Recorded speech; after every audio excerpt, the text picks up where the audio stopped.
అందరికీ నమస్కారం అండి. ఈరోజు మనం మటన్ దోసకాయ కర్రీని ప్రిపేర్ చేయబోతున్నాం. దీనికి కావాల్సిన ఇంగ్రీడియంట్స్ చాలా సింపుల్ అండి, మన ఇంట్లో దొరికేవే. దీనికోసం మనం 1 కేజీ దోసకాయలతో పాటు 2 మీడియం సైజు టమాటాలు, అలాగే 2 మీడియం సైజు ఉల్లిపాయలను కూడా వాడుకుందాం. వీటిపైన ఉండే చెక్కంతటిని తీసేసి ఒక్కసారి మంచినీళ్ళలో వేసి శుభ్రంగా మనం ఈ మూడిటిని శుభ్రం చేసుకుందాం.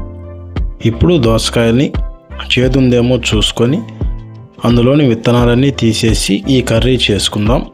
విత్తనాలు తీసేసి ఈ కర్రీని చేసుకుంటే చాలా బాగుంటుందండి. ముఖ్యంగా దోసకాయలు చేదున్నాయేమో ఒక్కసారి చూసుకోండి. ఇప్పుడు ఈ విత్తనాలన్నిటినీ తీసేసి ఇలా చూపించే విధంగా చిన్న చిన్న ముక్కలుగా మనం ఈ కేజీ దోసకాయల్ని కట్ చేసుకుందాం. అలాగే ఈ మీడియం సైజు 2 టమాటాలను కూడా చిన్న చిన్న ముక్కలుగా మనం కట్ చేసుకుందాం.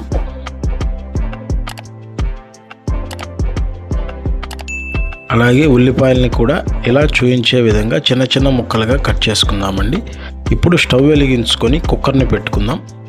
ఇందులో ఒక 4 టేబుల్ స్పూన్ల వరకు ఆయిల్ని వేసుకుందామండి. ఈ మటన్ కర్రీకి కొంచెం ఆయిల్ ఎక్కువగా ఉంటేనే టేస్ట్ అనేది చాలా బాగుంటుంది. అలాగే మనం కట్ చేసి పెట్టుకున్న ఈ 2 ఉల్లిపాయ ముక్కల్ని కూడా ఈ నూనెలో వేసుకొని ఇలా కలర్ మారే వరకు మనం వీటిని వేపుకుందాం. ఇప్పుడు ఇందులో ఇందాక మనం కట్ చేసి పెట్టుకున్న టమాటాలు, అలాగే కేజీ దోసకాయలను కూడా వేసుకొని దీంతో పాటు కొద్దిగా పసుపును వేసుకుందాం. ఈ మిశ్రమాన్ని ఒకసారి బాగా కలిసే విధంగా కలుపుకుందాం.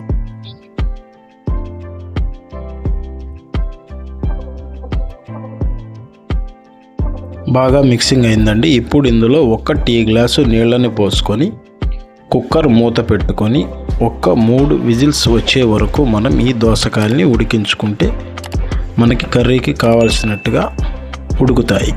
3 విజిల్స్ కంప్లీట్ అయిపోయినాయండి. ఇప్పుడు స్టవ్ ఆఫ్ చేసుకొని ఇందులోని ఆవిరిని మొత్తం తీసేసుకుందాం.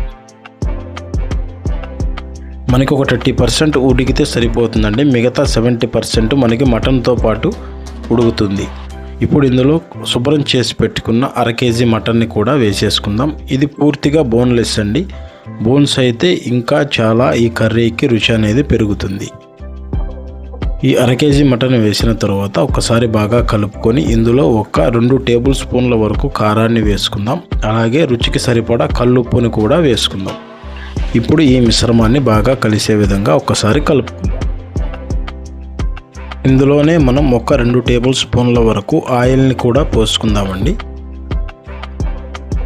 అలాగే ఇప్పుడు కుక్కర్ మూత పెట్టి కనీసం 7-8 విజిల్స్ వచ్చే వరకు మనం ఈ మటన్ని ఉడికించుకుందాం. 8 విజిల్స్ కంప్లీట్ అయిపోయినాయండి. ఇప్పుడు ఒకసారి ఆ విజిల్ తీసేసి ఆవిరి మొత్తం పోయిన తర్వాత మూత తీసి చూసుకుందాం. చూడండి, చూస్తుంటేనే మనకి నోరు ఊరిపోతుందండి ఈ దోసకాయ మటన్ కర్రీ. ఇప్పుడు మనం ఒకసారి ముక్క ఉడికిందో లేదో ఒకసారి ఫైనల్గా చెక్ చేసుకుందామండి.